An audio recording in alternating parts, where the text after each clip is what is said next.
Hello everyone, welcome again in this channel. आज हम लोग इस वीडियो में बात करेंगे MAKAUT first year first semester physics के बारे में। इसके पहले मैंने ऑलरेडी मैथमेटिक्स 1A और 1B का वीडियो डाल रखा है, अगर किसी ने नहीं देखा तो जाके देख सकते हो।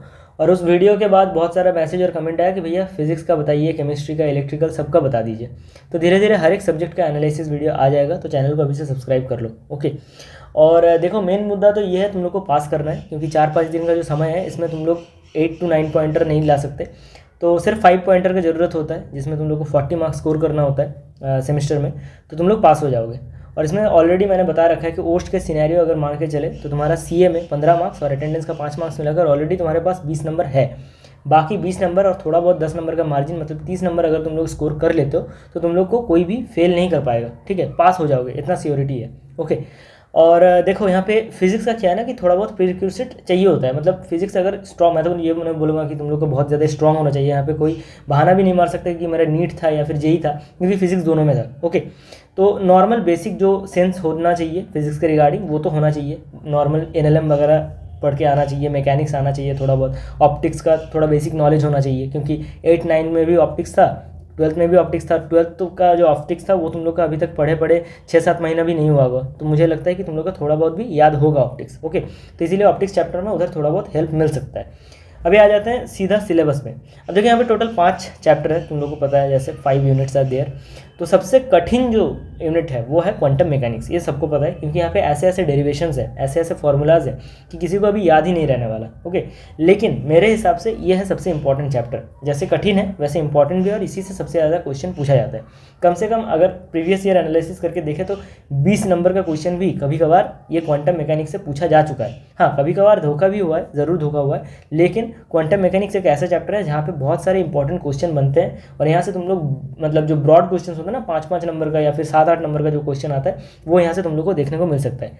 जिन लोगों ने नहीं किया वो लोग अभी कर सकते हो, क्योंकि मैंने यहाँ पे इंपॉर्टेंट जो कुछ चीज़ें हैं उसको पॉइंट आउट कर दिया, जैसे ब्लैक बॉडी रेडिएशन। ओके, उसके बाद photon concept, Crompton effect, de Broglie hypothesis, उसके बाद वेव पार्टिकल ड्यूअलिटी, ये मैंने मार्क करना भूल गया था, ये भी इंपॉर्टेंट है। ठीक है, उसके बाद Schrodinger wave equation, particle in a box, वही मतलब ब्लैक बॉडी का ही वो थोड़ा बहुत डेरिवेशन आ जाएगा इधर। ठीक है, और ये क्वांटम हार्मोनिक तुम लोग छोड़ सकते हो। अनसर्टेनिटी प्रिंसिपल ये भी था तुम लोग का, केमिस्ट्री में था शायद, आई गेस। ठीक है, वो तुम लोग को करना पड़ेगा।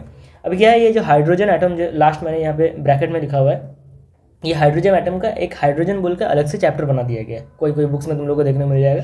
लेकिन अगर कोई चाहता है कि हाइड्रोजन मैं नहीं पढ़ूंगा तो मत पढ़ना, लेकिन बेसिक उसका कुछ देख लेना ऑर्गेनाइजर वगैरह से, क्योंकि यहाँ से तुम लोग को ज़्यादा क्वेश्चन नहीं, 1-2 नंबर का शॉर्ट क्वेश्चन आ सकता है हाइड्रोजन से, पर्टिकुलरली हाइड्रोजन का बात कर रहा हूँ। ओके, या फिर 2-3 नंबर का कंसेप्चुअल सवाल पूछ सकता है, इसीलिए हाइड्रोजन वाला जो चैप्टर है उसको एकदम मत छोड़ देना, बस 2-3 नंबर के लिए वो देख सकते हो। ठीक है, अब आते हैं 5 नंबर वाला चैप्टर, स्टैटिस्टिकल मैकेनिक्स। अब यहाँ पे क्या प्रॉब्लम है कि ये जो चैप्टर है ना, ये बहुत लेंदी चैप्टर है, और इसमें क्या है कि 3 जो ऐसे स्टेटमेंट है, इसको अगर तुम लोग कहीं पर लिख के इसका मैथमेटिकल जो डेरिवेशन है उसको भी लिख के आगे, तो तुम लोग इजीली, मतलब बहुत कम मेहनत में तुम लोग को 4-5 नंबर मिल जाने का चांसेस है। जैसे कौन कौन सा है, ये एक है मैक्सवेल बोल्ट्जमैन, ठीक है, दूसरा है फर्मी डिराक, और तीसरा है बोस-आइंस्टाइन स्टैटिस्टिक्स। इसका जो 3 का जो डेरिवेशन है, इसको किसी कॉपी में लिखो और इसको बार बार प्रैक्टिस करो। ठीक है, इसका कम से कम मैथमेटिकल एक्सप्रेशन कहीं पर लिख के प्रैक्टिस कर लो। अगर डायरेक्ट क्वेश्चन एक भी आ गया ना तो तुम लोग का 7-8 नंबर ईजिली बन जाएगा। ओके, यहाँ से शॉर्ट क्वेश्चन नहीं पड़ता जनरली, मतलब स्टैटिस्टिकल मैकेनिक्स से उतना ज़्यादा क्वेश्चन भी नहीं आता, हर बार मैंने चेक किया हुआ है, ज़्यादा क्वेश्चंस नहीं आता। लेकिन हाँ, एक नंबर भी अगर फंस गया, मतलब 7-8 नंबर का एक क्वेश्चन भी अगर फंस गया तो तुम लोग के लिए वही बहुत है। तो बस ये 3 क्वेश्चन करके तुम लोग ये निपटा सकते हो। ओके, अब आते हैं मेन 3 चैप्टर, जो कि है, एक है तुम लोग का मैकेनिक्स, दूसरा ऑप्टिक्स और तीसरा इलेक्ट्रोमैग्नेटिज्म। अब देखो बहुत जन का ना इंटरेस्ट होता है कि मेरा इलेक्ट्रिक में इंटरेस्ट है, तो वो लोग ऑब्वियसली इलेक्ट्रोमैग्नेटिज्म चूज़ करेंगे। ठीक है, बहुत लोगों का ऐसा है कि ऑप्टिक्स किसी ने क्लास 12th में बहुत अच्छे से करके रखा हुआ था, तो वो लोग ऑप्टिक्स चूज़ करेंगे। लेकिन ये पहले वाला चैप्टर क्या है, ये पहले वाला जो चैप्टर है इसमें बहुत ज़्यादा दिक्कत इसीलिए आता है क्योंकि ये मतलब ठीक से अरेंज नहीं है। ठीक है, अभी तुम लोग देखोगे कि एनर्जी का भी क्वेश्चन आ रहा है, उसके बाद वेक्टर एनालिसिस का भी क्वेश्चन आ रहा है, उसके बाद ऑस्किलेशन का भी क्वेश्चन आ रहा है। तो स्टूडेंट क्या होता है, कन्फ्यूजन में आ जाता है कि कौन सा पढ़े कौन सा छोड़े। ठीक है, motion of a rigid body, ये सब भी आ जाता है। अच्छा, यहाँ पे और एक चीज़ इंपॉर्टेंट था, मैं बोलना भूल गया, ये क्वांटम मैकेनिक्स है ना, ये जो वेव वाला जो पार्ट है, वेव का जो पार्ट है, इस पर ज़्यादा फोकस करना, क्योंकि वेव से बहुत ज़्यादा क्वेश्चन आता है। ओके, मतलब मैंने हर बार देखा हुआ कि 5 नंबर तो वेव से आएगा ही आएगा, तो वेव वाला पोर्शन पे ज़्यादा फोकस करना। ओके, अच्छा चलो अभी आते हैं ये मैकेनिक्स पे। अभी देखो मैकेनिक्स एक ऐसा चैप्टर है, ये अगर तुम लोग को करने का मन कर रहा है अभी इस वक्त, तो मैं कहूँगा कि अगर तुम्हारा पास बिल्कुल जीरो नॉलेज है तो करने की जरूरत नहीं है, छोड़ दो इस चैप्टर को। क्योंकि यहाँ से देखो मैक्सिमम 7-8 नंबर का या तो 10 नंबर का क्वेश्चन आएगा, ठीक है। लेकिन उसके लिए ये जो बाकी के जो चैप्टर्स है इसको खराब मत करो, क्योंकि तुम्हारा टारगेट अल्टीमेटली ये नहीं है कि मुझे 8 पॉइंटर 9 पॉइंटर लाना है, क्योंकि ये 4-5 दिन मेहनत करके तुम उतना नहीं ला सकते, ये फैक्ट है। अगर तुम पहले से पढ़ाई कर रहे होते तो तुमको पता लगता कि हाँ मैं ला सकता हूँ, बना सकता हूँ, तो वो अलग चीज़ था। लेकिन ये 4-5 दिन के मेहनत में सिर्फ जितना हो सकता है उतना करो। अगर तुमको लग रहा है कि मैकेनिक्स का ये सब पार्ट मैं नहीं कर सकता तो इसको छोड़ सकते हो, अदरवाइज मैंने जो इंपॉर्टेंट पोर्शन है उसको मैंने मार्क कर दिया हुआ है, यहाँ से तुम लोग देख के वो भी कर सकते हो। अब सीधा चला जाता हूँ ऑप्टिक्स पे और इलेक्ट्रोमैग्नेटिज्म में। इलेक्ट्रोमैग्नेटिज्म पे क्या ही बोलना, मतलब जिनका तो फेवरेट है वो लोग कर ही लेंगे।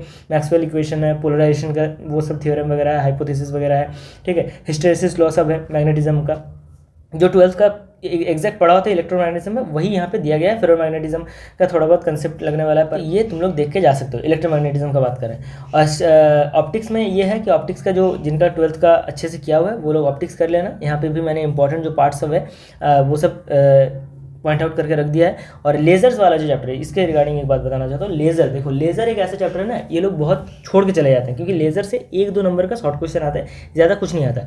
लेकिन बाय एनी चांस मान लो कि तुम्हारे पास principle and working of laser का कोई क्वेश्चन आ गया 5 नंबर का या फिर 7 नंबर का 10 नंबर का क्वेश्चन आ गया, तो लॉटरी है तुम लोग के लिए, ठीक है। तो इसीलिए बोल रहा हूँ लेज़र को एकदम मत छोड़ देना। थोड़ा बहुत जब कर ही रहे हो तो लेज़र का बेसिक कंसेप्ट्स वगैरह वगैरह ऐसा कुछ देख लेना, थ्योरेटिकल पार्ट ऐसा ऑर्गेनाइजर या फिर कुछ बुक से देख लेना, ताकि तुम लोग कुछ लिख के आ जाओ। कम से कम अगर 7 नंबर का क्वेश्चन आए तो 5 पॉइंट लिख के आ जाओगे, तो वहीं पे तुम लोग को 7 नंबर मिलने का चांसेस है। तो लेज़र्स के लिए बस इतना ही।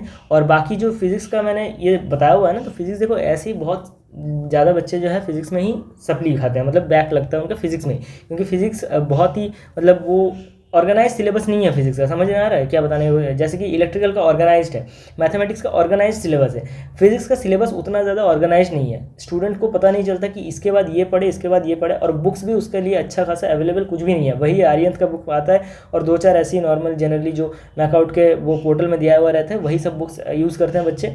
तो फिजिक्स ऑर्गेनाइज नहीं है, इसीलिए बच्चों का दिक्कत होता है। अभी ऐसा करो कि कोई अगर 2 चैप्टर करके जाना चाहते हो मत करना, कम से कम 3 करके जाओ।